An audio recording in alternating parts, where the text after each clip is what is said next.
Hey, happy Friday, everyone. Justin Cody Warden here, Director of Business Development with Austin American Technology. And I got two guys on the hot seat.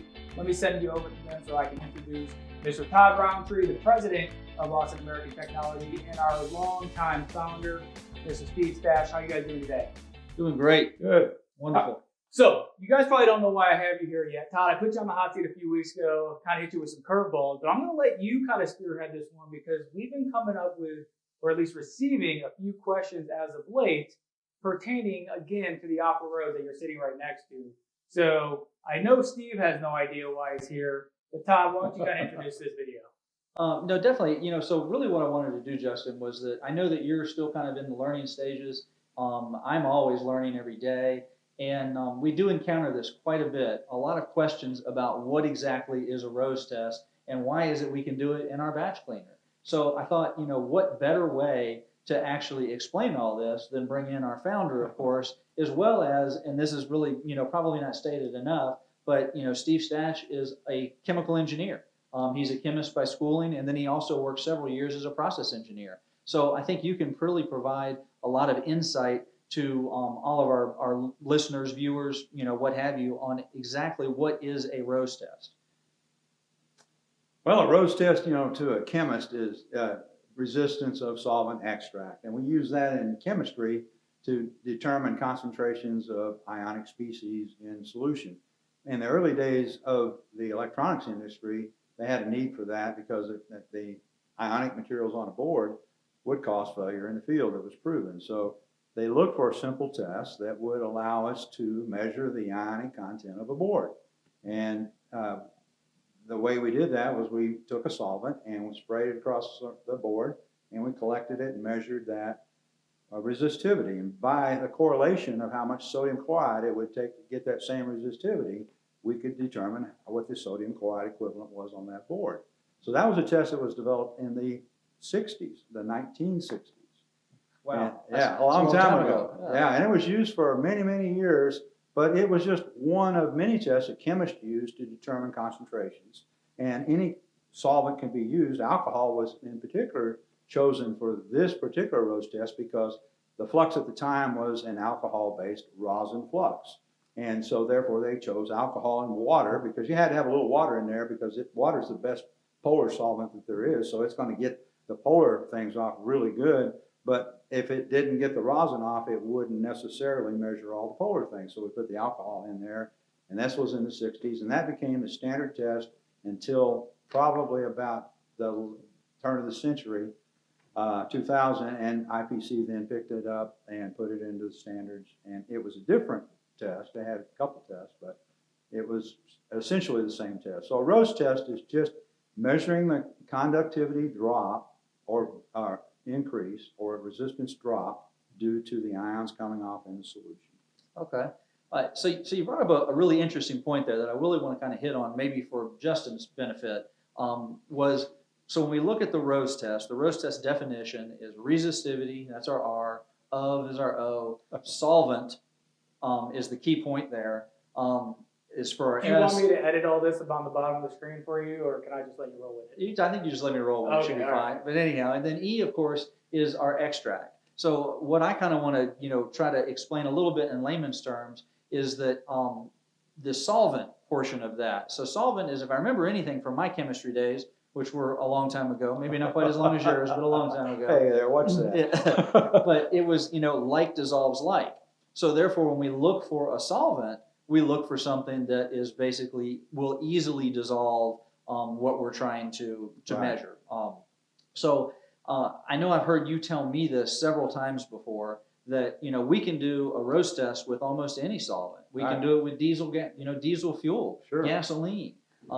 There are different chemistries out there in the electronics industry that as long as we can measure. It's nice that the solvent has a little polarity to it, but a lot of solvents have polarity. I mean, alcohols, water, esters, all kinds of things with oxygens in the compounds have polarity. So you can use any of them.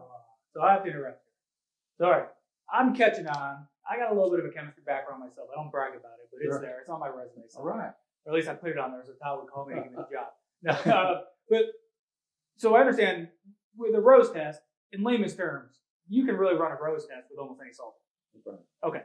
So the IPC standard that some, not so many nowadays, but in the older days, and I think it's kind of going extinct from what I understand and what I'm reading, they have a set ROSE test that they use specific to the industry. Is that correct? That is correct, and it's based upon the old military standard, MIL-P 22809, which came out in the late 60s, and that's where the first test was identified.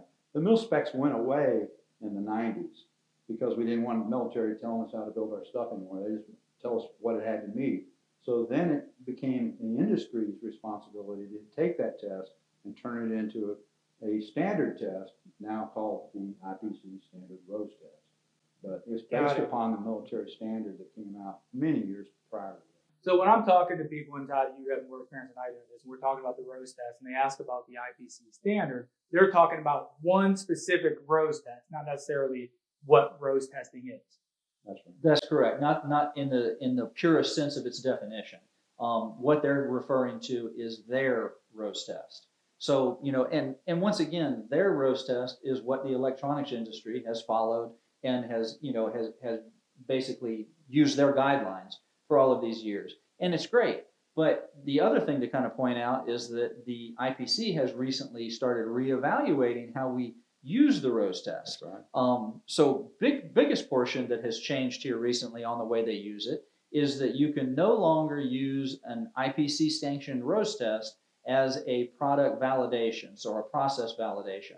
So in other words, if you have a new product that you're building, you can't say that it goes through this process and I did a ROSE test on it, so that means it's clean. There's several other things. We won't get into any of that due to time, but there's several other ways that you can qualify a process now.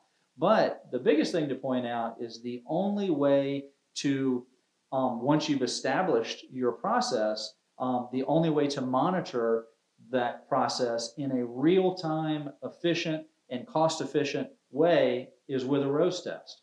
So the current ROSE test standard, the IPC ROSE test standard, says that you have to select one board once per shift, and then as long as that passes, then that means that we're assuming that everything else you run for the day has passed. All right, I'm putting the camera back on me because now I'm getting confused because that sounds like one board out of every batch. I mean, how many boards can we fit inside? Not out of every batch, out of every shift. Every shift. Okay, so now we're talking about of boards. We're talking about a potentially 8-hour shift. Yeah. So that's multiple batches being done. That's obviously we're talking about a lot of boards. So if that one passes, but there's some error along the line, you have no idea. That seems like kind of over averaging or some sort of averaging error. I don't necessarily know the term, but well, it's better than not doing any test. And that's where the test started because we weren't doing any test in the beginning and the boards were going out in the field and failing. So at least now we're pulling the board out of every shift in the 1960s and we're testing one and we might find a bad batch that way where we wouldn't find it otherwise. But the better way, the IPC way is now coming about is not to use the ROSE test as a pass-fail for a single board, but to use it as a process control test. And to do that, you want to, when I was testing boards, I didn't want to just pull one board out and test it. I wanted to test every board in that entire lot that I cleaned every single time I cleaned a batch. But it wasn't practical because you couldn't run alcohol in there. I couldn't run that test. But as a chemist, I figured out you don't have to run alcohol in there. You just have to run a solvent that's going to dissolve that residue. And be it detergent residue, flux residue, or finger soils, water is the best solvent. So in this machine right here, we've replaced the alcohol from the ROSE test with water, and we test every single batch.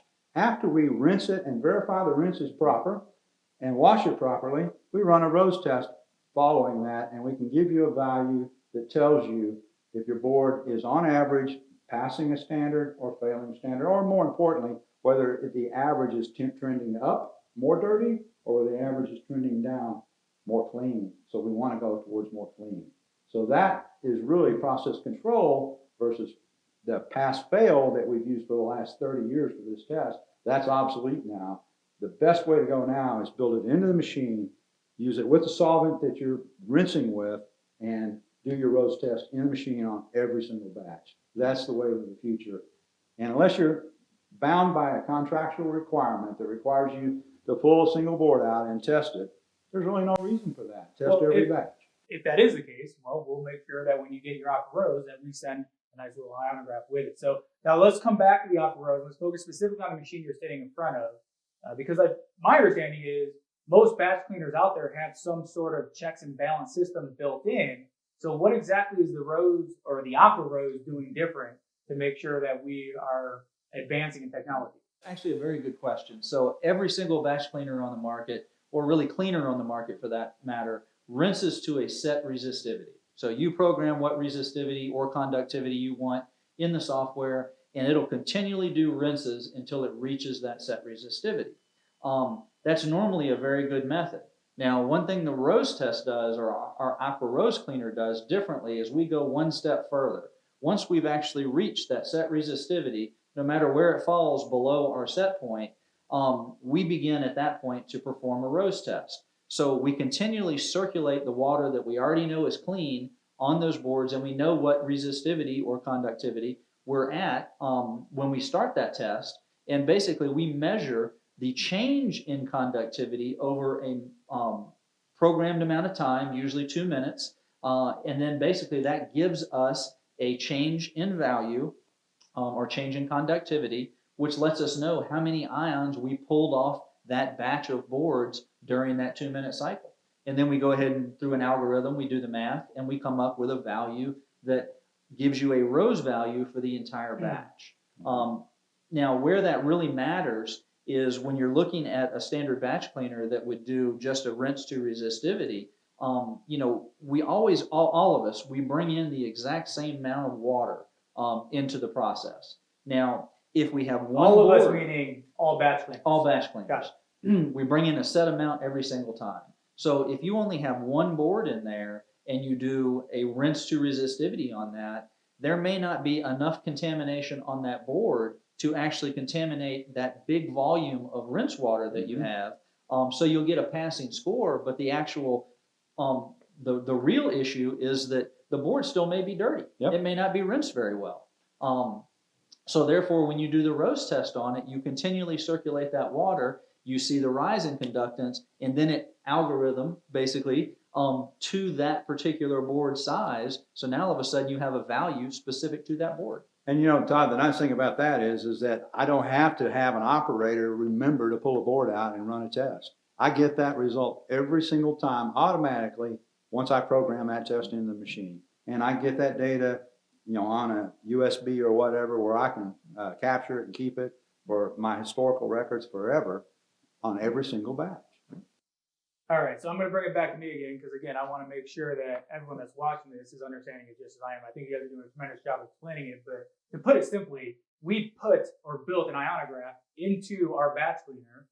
The difference is, or the exception is, that we've spent the money, we've done the investment, we've done the research, and we've created the algorithms automatically into the system to calculate the result of the ROSE test.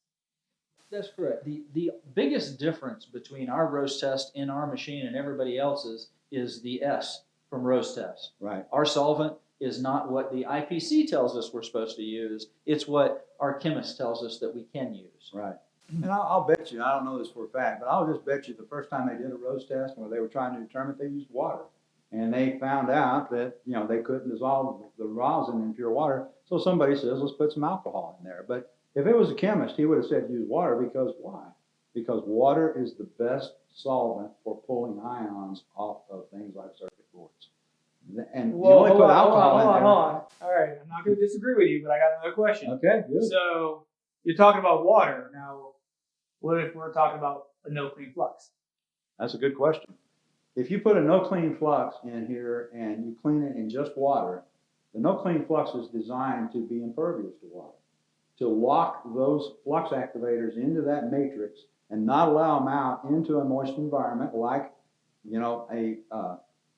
under your car hood or something like that. So it's impervious to water. So if you cleaned a no clean flux in here, I would expect nothing to happen to the no clean flux. Not only would it not be touched, but it wouldn't be changed in a bad or a destructive manner. Hold on, all right. So let's just use a scenario to paint the picture a little better. Let's just say we had an employee, Bob or something like that, and he had a tray full of boards. He and then knowing that they're no clean flux, he put it in there and ran a water only cycle, Right. what would his outcome be? His outcome would be he would clean all the finger soils off, all the freely soluble ions off of that board, and he would leave the no clean flux untouched and benign so that it would not create a problem in the field. It would be the most likely scenario. Because water won't attack a no clean flux. So being that we know that, why would someone want to wash a no clean flux in a water only batch? Maybe the operator spilled a Coke on the board and they want to clean it. So it sounds more like a user operation error as Right. opposed to a system. Right. No one would actually have that built into But normally you would not clean a no clean flux in pure water. If you were going to clean it and try to remove the no clean flux, you would have to use a chemical agent that would remove the no clean non-polar flux, and then you would get all the polar activators as a result of pulling that off. So the only thing that we really need to know is that if you're using a no clean flux, don't wash it with the water only. Unless you just want to get potato chip crumbs off of your board. But now the other portion of that too, and this is kind of something that I wanted to point out that's maybe a flaw with the current IPC method of ROSE testing, is that same no clean flux board, if it hasn't been cleaned, because it's no clean flux, it doesn't have to be cleaned, and you decide you want to go ROSE test it, if you go subject that no clean flux to alcohol, what happens? Disaster. White residue all over the place. White residue all over the place. So now all of a sudden we've looked at something, and this is why the IPC spec of having alcohol may not be the best solvent, once again our solvent for no clean flux. It isn't. Even if you run the no clean through a batch process with a saponifier and try to clean it, if you don't remove all of that no clean flux off of it and you subject it to alcohol, you have just basically ruined that board with the white flaky. You'll spend a long time trying to clean that board, and if you could ever clean it. Yes, absolutely. All right, so let's wrap this thing up. We've gone long enough. We actually went about 5 minutes longer than I expected to, but I can tell this is a question that I've gotten in my first few months here. Todd, you've spent a few years here, so you've obviously gotten it. Steve, I'm sure you've been having this battle or this conversation for a long time. But I think it all comes down to that if you need a batch cleaner, you should purchase the Aqua ROSE. If you have IPC set standards per your client's request, well, then we'll go ahead and we'll make sure you have an Ionograph separate to go along with your batch cleaner. We're not trying to replace that. We're not trying to take that away. We understand. We are just putting you in a position to where you can save money, have those checks and balances put in place so you never have to worry about a bad batch again. Or if you have a bad batch, because we know mistakes happen, you'll catch it right then and there, and you don't have to worry about your reputation being hindered in the field once those boards leave your facility. So, gentlemen, I want to thank you for your time. I'm going to send it back to you. Appreciate everything you've done. Appreciate the knowledge. Have a good day. Thank you.